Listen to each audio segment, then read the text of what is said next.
Espero que realmente possamos estar felizes de estar aqui na casa do Senhor e juntos podemos congregar.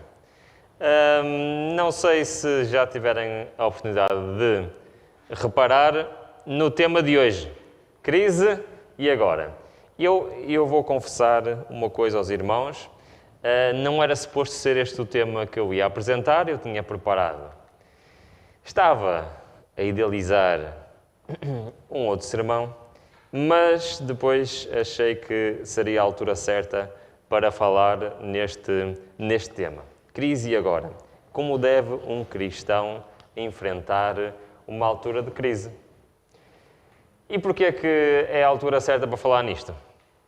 Porque se calhar vivemos numa altura de crise. E convinha se calhar nós temos a ideia dos conselhos que Deus nos dá para momentos como este. O versículo que nos vai acompanhar a meditação de hoje encontra-se em 1 de Filipenses, no capítulo 4, Filipenses, um dos meus livros preferidos, para ser sincero. É uma carta pequenina que Paulo escreveu à igreja de Filipo e aquele versículo que mais me impressiona é realmente este.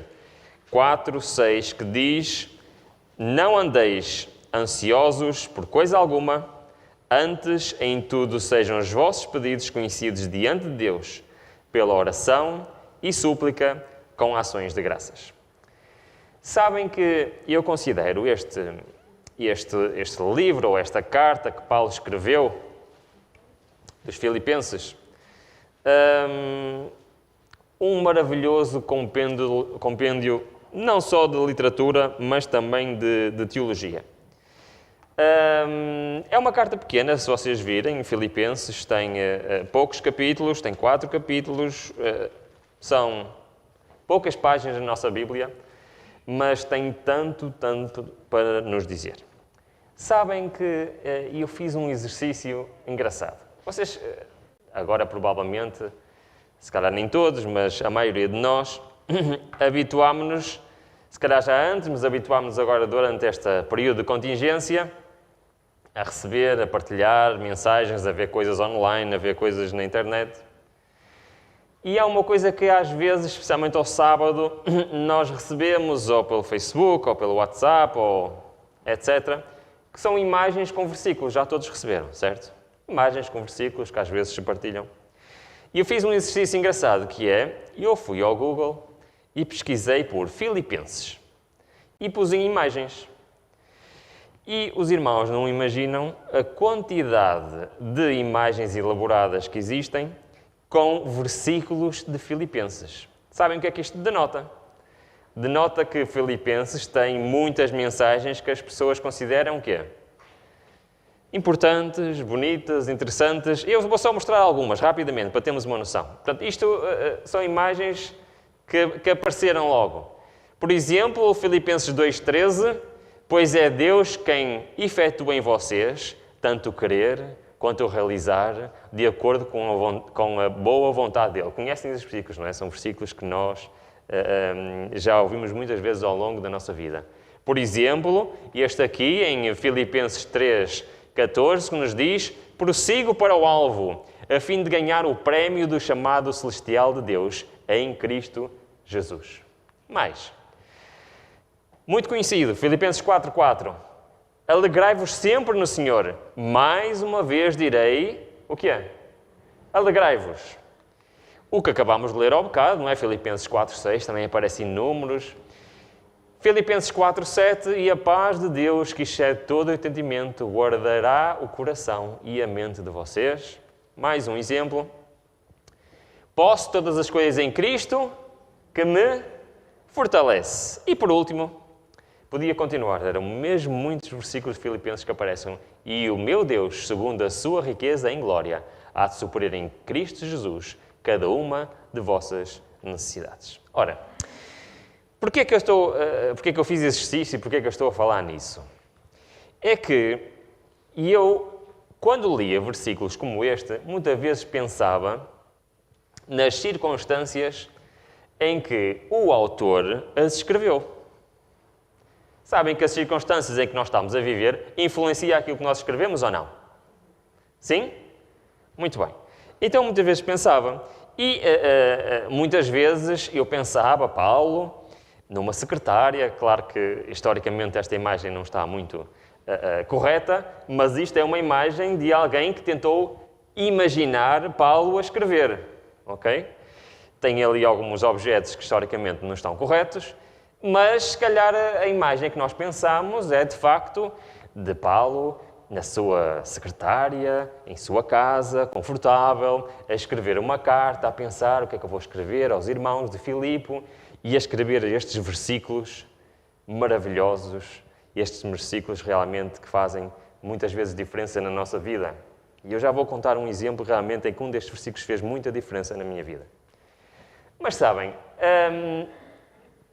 as circunstâncias em que Paulo escreveu o livro de Filipenses não foram estas.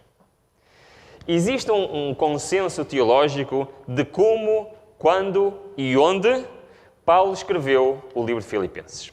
E ele dá-nos pistas no próprio livro. Por exemplo, em Filipenses 1:7 e Filipenses 1:16 diz o seguinte: como tenho por justo sentir, isto por vós todos, porquanto retenho em meu coração que todos vós fostes participantes da minha graça, tanto nas minhas prisões, como na minha defesa e confirmação do Evangelho. Uns, na verdade, anunciam a Cristo por contenda, não sinceramente, supondo acrescentar aflição às minhas prisões. Sabem, Paulo, quando escreveu o livro de Filipenses, tinha cerca de 60 anos de idade. Estava a aproximar-se dos últimos anos da sua vida. E, além disso, ele estava aonde? Alguém sabe? Estava preso. Onde? Em Roma. Ele passou bastante tempo lá preso em Roma. E sabem, eu não sei se alguém aqui já teve a oportunidade de visitar a prisão, não se sabe ao certo se é aquela ou não, mas se não for aquela é algo parecida. A prisão em que Paulo esteve preso em Roma. As prisões, nesta altura, eram um bocado diferentes de hoje.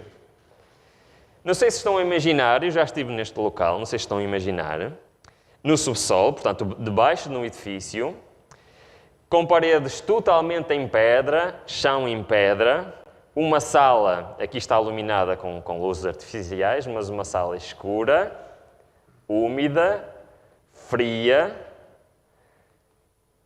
com uma abertura em cima, que era por onde entrava um pouco de luz e por onde entravam os mantimentos. Não era esta, a entrada antiga era esta aqui, que agora está tapada. E, de facto, estas eram as circunstâncias de Paulo quando escreveu este livro. Estamos a imaginar isto? Acham que estas são as melhores circunstâncias para se escrever uma carta que hoje temos na Bíblia? Mas, porquê é que eu trago esta história? Eu trago esta história porquê? Porque Paulo estava ou não a viver uma altura de crise na sua vida.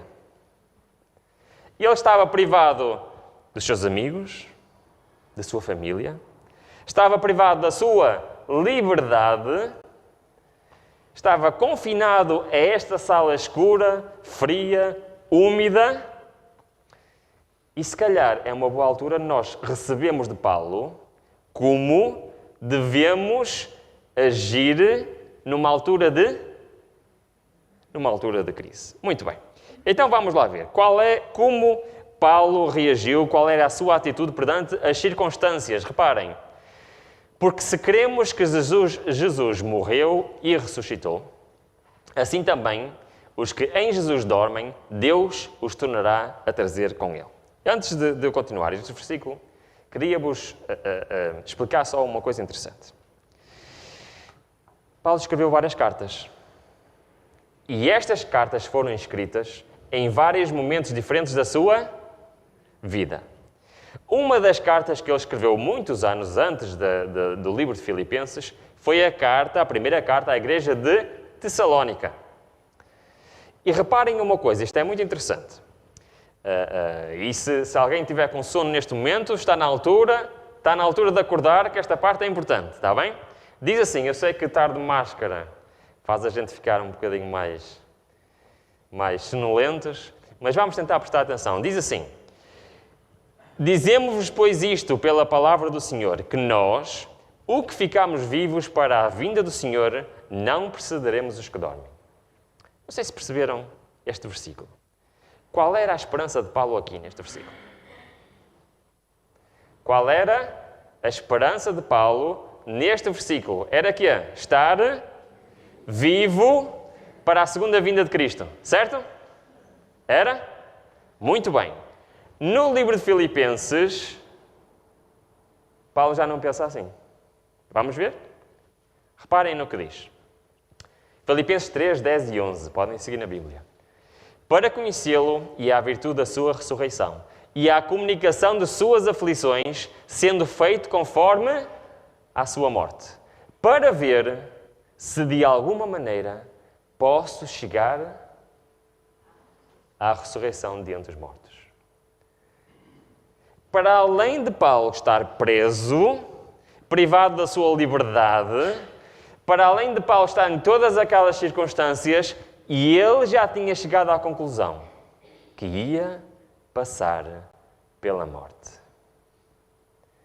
Ele sabia que estava a viver os últimos dias, semanas, meses da sua vida.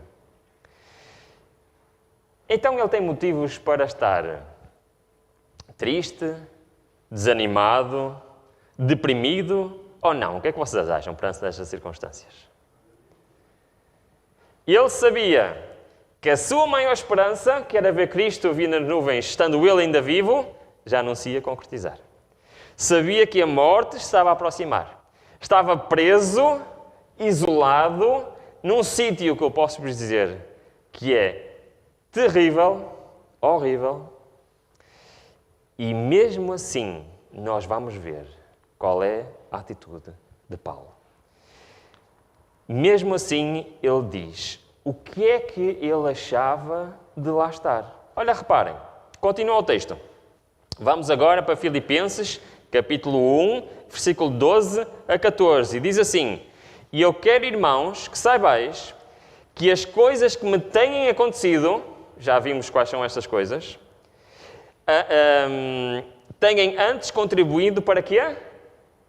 Para o progresso do Evangelho. O Paulo está enganado. Então, como é que estar ele preso naquelas circunstâncias podem contribuir para o progresso do Evangelho? Vamos ver? De modo que se tem tornado manifesto a toda a guarda pretoriana e a todos os demais que é por Cristo que estou em prisões. Também a maior parte dos irmãos no Senhor, animados pelas minhas prisões, são muito mais corajosos para falar sem temor a palavra de Deus. Então Paulo tinha todos os motivos para estar deprimido, triste, abatido, a pensar, mas porquê, Senhor? Eu sempre te servi, sempre fui teu servo e estou agora nessas circunstâncias. Mas qual é a visão de Paulo tem? Que visão é que Paulo tem de tudo isto? Foi isso que ele teve? Não. Ele diz assim, eu estou aqui a cumprir o meu propósito. E até guarda pretoriana. Sabem o que é guarda pretoriana? Alguém sabe? A guarda pretoriana era a tropa de elite do Império Romano. E tinha uma função, proteger o imperador. Era um grupo de tropa de elite que estava constantemente com o imperador. Era como agora o serviço secreto de guardas pessoais do presidente, era mais ou menos isso. Ou seja, eram os militares mais perto de quem? Do imperador. Paulo está aqui a querer dizer que graças à sua prisão em em Roma, até os mais próximos do imperador ouviram falar de Cristo. E sabem que até o imperador ouviu falar de Paulo e do seu Evangelho. Então Paulo está a querer dizer isso mesmo. Estas circunstâncias aconteceram-me e estão a ser benéficas para o espalhar do Evangelho. Mas pensem comigo, irmãos. Apesar destas circunstâncias em que Paulo está, e ele, ao escrever esta carta à igreja de Filipe, sabem qual foi a maior preocupação dele? Apesar de ter poucos versículos, a palavra que mais vezes é repetida e a ideia que mais vezes é repetida em Filipenses, sabem o que é? Alegrai-vos. Noutras versões, regozijai-vos. 16 vezes ele diz à igreja de Filipe: sejam felizes, sejam alegres, tende bom ânimo. Isso pode parecer estranho, alguém que estava nas circunstâncias que ele estava, escrever àqueles que estavam em liberdade e dizer a eles para serem alegres. Mas este é, de facto, o espírito com que Paulo estava. É isto que podemos realmente aprender com eles. E ele diz mais: segundo a minha ardente expectativa e esperança, de que em nada serei confundido, antes com toda a ousadia. Cristo será, tanto agora como sempre, engrandecido no meu corpo, seja pela vida, seja pela morte. Mas de ambos os lados estão em aperto, tendo o desejo de partir e estar com Cristo, porque isso é ainda muito melhor. Todavia, por causa de vós, julgo mais necessário permanecer na carne. Agora reparem a visão de Paulo. Paulo está nessas circunstâncias. Está lá convicto que há uma oportunidade para pregar o Evangelho. Está lá convicto de que está a cumprir o desígnio de Deus. Está alegre, está a animar os outros. E, acima de tudo, está pronto para qualquer desfecho. Está pronto. Está pronto para servir o Senhor na vida e está pronto para, se for a vontade do Senhor, enfrentar a morte. Então, o que é que nós aprendemos de Paulo? Já vamos ver outro exemplo, mas vamos já concluir esta parte de Paulo. O que é que nós aprendemos de Paulo? Como é que devemos reagir de acordo com este exemplo a uma altura de crise? Vejam se concordam comigo. Em primeiro lugar, não desanimar. Continuar com o espírito alegre e grato. Viram isto nas palavras de Paulo, que acabámos de ler? Concordam comigo? Sim? Mais, manter a comunhão com Deus independentemente das circunstâncias. Também vimos isto neste exemplo de Paulo. Terceiro, aproveitar todas as oportunidades para evangelizar. Quem diria que uma pessoa presa naquela catacumba tinha a oportunidade de ser um evangelista? Quarto, está pronto para qualquer desfecho, mesmo que seja a morte. Aprendemos estas coisas com Paulo? É um bom exemplo para nós hoje ou não? O que é que vocês acham? É um bom exemplo para nós hoje. Eu, antes de passar para o outro exemplo a seguir, tem mais a ver com a crise atual, eu queria vos dizer que um dos motivos que eu gosto muito do livro Filipenses foi que este livro, e especialmente 2 versículos neste livro, ajudaram-me a ultrapassar a maior crise da minha vida. Sabem que muitas vezes, desculpem eu mostrar uma fotografia da minha filha e da minha esposa, mas eu vou mostrar. Muitas vezes eu olho para estas 2 pessoas, certo? Vivo com elas. Mas muitas vezes eu lembro-me da maior crise da minha vida, que foi, faz agora 3 anos, quando a minha filha estava prestes a nascer. É claro que esta fotografia é muito mais bonita do que esta, mas esta fotografia tem 3 anos, a minha filha já está um bocadinho diferente, não acha?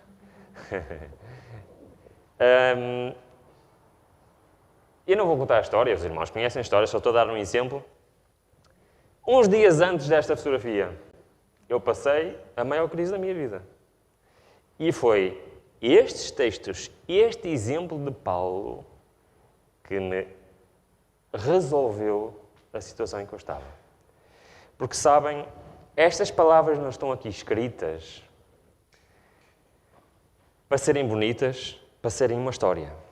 Estas palavras estão a ser aqui escritas para servirem de exemplo para nós hoje. E para serem uma realidade na minha vida hoje. E foi precisamente o versículo que já lemos, que diz assim. Este é daqueles versículos que são tão bonitos de ler, mas tão difícil de praticar. Que diz assim: não andeis ansiosos por coisa alguma. Mas antes em tudo sejam os vossos pedidos conhecidos diante de Deus pela oração e súplica com a ação de graças. Acham este versículo bonito? Sim? Acham este versículo verdadeiro? Mas quando estamos num momento de aperto e de crise, é fácil nós fazermos isto?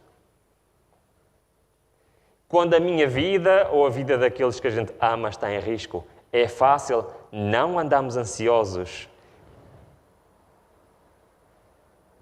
Como diz o texto? O que é que vocês acham? Por isso temos muito que aprender com o exemplo de Paulo. Porque se nós fizermos isto, o versículo que vem a seguir também é verdade, que diz: e a paz de Deus, que excede todo o entendimento, guardará os vossos corações e os vossos pensamentos em Cristo Jesus. Sabem que se nós pegarmos nas promessas de Deus e as aplicarmos à nossa vida pessoal, aos nossos problemas pessoais, faz toda a diferença na nossa vida. E o exemplo de Paulo é um exemplo de alguém que fez isso. De alguém que estava ciente daquilo que Deus não só é verdade, mas pode ser verdade na minha vida. E agora vamos para o segundo exemplo, que tem mais a ver, para terminarmos, tem mais a ver com a época que estamos a viver. Sabem que não é a primeira vez que existe uma pandemia. E não vou falar da pandemia em específico, mas eu acho interessante este gráfico, ou esta infografia, se vocês quiserem, que é uma infografia que nos mostra a história das pandemias. E eu estou a mostrar isto com um propósito. História das pandemias. Existem já pandemias registadas há muitos séculos. A primeira pandemia registada já é do século II, chama-se a praga Antonina. Como é que é em português? Antonina, exatamente, a praga Antonina. Depois, no século VI, veio a Justiniana, por aí fora. E depois, no século XIV, veio aquela que foi a maior pandemia da história, que ficou conhecida como a peste negra, que era a praga bubónica. Eu não sei se... Eu acho que nós não temos noção da dimensão de uma pandemia destas, em que morreram cerca de 200 milhões de pessoas. E estamos a falar numa altura em que existiam cerca de 500 milhões de pessoas. Por isso foi a maior da história, uma pandemia que realmente foi terrível. Foram anos realmente terríveis. Mas depois continuou a história, depois houve uma grande no século XVI, depois no século XVII, depois continuou mais recentemente, e se calhar uma das maiores que também da história foi a gripe espanhola, logo a seguir à Primeira Guerra Mundial, em que morreram muito mais pessoas da gripe espanhola do que da Primeira Guerra Mundial. E também, se calhar, às vezes não nos apercebemos muito bem da pandemia do vírus da SIDA. Sabem que a pandemia do vírus da SIDA é uma das maiores da história e continua a ser. E já morreram cerca de 30 milhões de pessoas. E hoje já faz parte do compêndio já a pandemia do Covid-19. Mas porquê que eu estou a mostrar isto? Não me vou concentrar na pandemia do Covid-19, mas vou-me concentrar numa que está ali, a terceira do lado direito da segunda linha. Então encontraram? Que diz Russian Flu, ou seja, ficou conhecida como a gripe russa. E porquê que eu estou a falar nisto? Morreram cerca de 1 milhão de pessoas em todo o mundo. E se virem as datas, percebem que normalmente as pandemias duram 1, 2, 3 anos. e esta durou 2 anos. E porquê que eu estou a falar nesta? Porque esta pandemia ocorreu na altura dos primórdios da nossa igreja, ok? E já temos relatos, então, do que é que aconteceu nessa altura. E temos um relato de alguém que nos é muito querido, muito conhecido, que é Ellen White. Ellen White passou por esta pandemia, não só passou, como também esteve infectada e esteve muito doente com esta pandemia, e ela deixou-nos também um relato de como é que era. E eu gostava de partilhar convosco esse relato, porque acho que, assim como no exemplo do Paulo, neste relato também temos coisas muito interessantes. Isto foi publicado no mês de maio, na Revista Adventista da edição do Brasil, e tinha como título este artigo, A Pandemia que atingiu Ellen White. E eu vou ler rapidamente 2 trechos que realmente nós vemos mais um exemplo de como deve um cristão agir perante a crise, e agora, neste caso em particular, numa crise semelhante à que estamos a viver hoje. Diz assim, antes de ler, vou ler o subtítulo, diz assim: como a pioneira da Igreja lidou com a onda de influenza, que é o vírus da gripe, no fim do século XIX, que obrigou a ficar em quarentena. Está bem? Vamos ler. Diz assim: em Nova Gales do Sul, fomos provados e testados com a epidemia de gripe. Quase todas as famílias foram atingidas nas cidades e no campo. Alguns estão agora muito, muito doentes. Suas vidas estão penduradas por um fio. Oramos pelos enfermos e fizemos o que pudemos financeiramente e agora esperamos o resultado. Para nós termos a ideia da dimensão, reparem, nesta pandemia morreram cerca de 1 milhão de pessoas, mas nesta altura existia muito menos pessoas que existe agora. E por isso tem um volume, uma expressão ainda maior. Mas reparem a dimensão que isto atingiu, mesmo naquele sítio onde ela vivia, e perante a igreja e a família, e apesar de ser um sítio no campo, reparem a influência que teve. Continua o texto, diz assim: em um só dia, na semana passada, houve 11 funerais. Estamos a falar de uma comunidade pequena. Fui severamente atacada e não posso participar de reuniões há 4 semanas. Por isso ela teve mais de 1 mês em isolamento, em quarentena. Mas agora vem o exemplo, está bem? Vamos prestar atenção. Mas não desisti de levantar cada dia. Escrevi minha cota de páginas quase todos os dias, apesar de tossir, espirrar e sangrar pelo nariz. Portanto, ela, apesar de estar bastante afetada, decidiu o quê? Não ficar na cama, deitada, mas fazer alguma coisa. Mais, quase todo mundo em redor sofreu, mas agradeço ao Senhor por estar melhorando e tenho boa coragem no Senhor. Faremos tudo o que pudermos em nome do Senhor. O povo de Deus está sendo provado e testado, e que Deus me conceda ser capaz de ajudá-los durante esse tempo.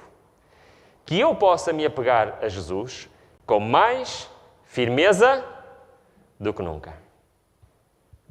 Antes de lermos as conclusões deste texto, queria destacar ali algo que diz, que é: o povo de Deus está sendo provado e testado. É claro que Deus não gosta de pandemias. Não é Deus que manda pandemias. Mas Deus aproveitou esta pandemia, segundo o que Ellen White dizia, para fazer o quê? Também para testar e provar o quê? A fé do seu povo. Acham que agora está a ser diferente? Será que Deus também não está a usar esta pandemia hoje para provar e testar o seu povo? Para nós olharmos para a nossa vida e pensarmos: como é que realmente está a minha fé? Como é que realmente está a minha esperança no Senhor no meio de uma crise como esta.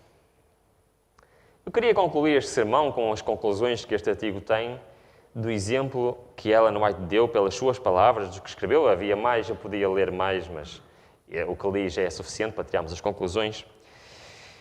E assim como as conclusões que tiramos para o apóstolo Paulo, estas conclusões são para nós hoje. Para eu refletir hoje qual é o meu comportamento, qual é a minha confiança no Senhor. E diz assim, reparem, primeiro, exemplo, não se entregou à doença, apesar de estar bastante afetada e permanecer confinada em quarentena. Ou seja, apesar de estar doente, manteve o seu espírito. Diz, manteve uma atitude positiva e de coragem em meio à dor. Não perdeu o foco, assim como Paulo, reparem. Não perdeu o foco na missão, pois continuou realizando o seu trabalho como escritora, mesmo sem poder sair de casa.